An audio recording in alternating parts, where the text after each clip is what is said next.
In the beginning there was the Adria twin and we saw that it was good.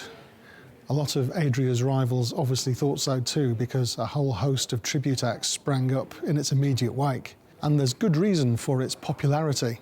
I mean, really, what's not to like about a fully fitted washroom, a good kitchen and a four-seater lounge allied to a transverse fixed double bed, all wrapped up in a van you can fit into a standard car park. This is the version sold by German manufacturer Westfalia, and you've got to say, it's a bit of a looker. White is definitely back in vogue again, and all this black trim and those groovy alloy wheels really do look the part. We should say though that a fair chunk of this exterior trim, and indeed some of the interior goodies, are cost options. This particular version has got almost £5,000 worth of extras added onto it.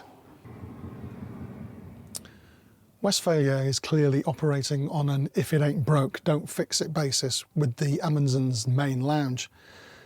The main cab seats, which are heavily moulded, are actually more comfortable than these rather upright half dinette seats, but there's loads of room in here, even with the table fitted.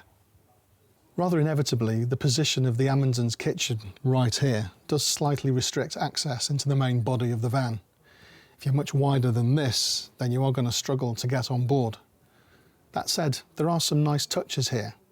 All these drawers are soft close and there's loads of room inside them. And we love the way this fridge opens up in such a way as to make retrieving a cold one so much easier without having to leave the comfort of your sun lounger. Perhaps inevitably, kitchen equipment is a bit on the sparse side, but it does extend to all the essentials. Fridge aside, you get this handy little spark ignition 2-burner hob. And there's even a proper hot water system. There's good storage in here too. All these drawers are soft close, and with this little lid in place, there's loads of worktop space as well. Obviously, the Amundsen's washroom was never going to be the biggest one in the world, but its all-in-one affair is actually pretty good. The swivel loo opens up a decent amount of showering space, and the wash basin tap doubles as a shower riser too. There's even a decent amount of storage space. The Amundsen's transverse fixed rear double bed isn't completely four square. As you can see, it tapers noticeably around the washroom wall. Even so, there's plenty of room for 2 6-foot adults in here, as long as you sleep with your head at this end of the bed. And you're guaranteed a pretty good night's sleep too. This mattress is surprisingly thick and rests on a profusion of plastic pocket springs. Folding away the rear bed opens up this simply colossal boot area. Really and truly, you could fit an entire month's worth of shopping in here, not just a week. It's good to see these lashing eyes sunk into the floor as well. They're very handy for tying down loose objects. Better still, you can get access to the fresh water tank from in here as well, and drain it away with this handy tap. Obviously, the Amundsen is based on the very latest X290 Fiat Ducato, so it's going to be a good steer.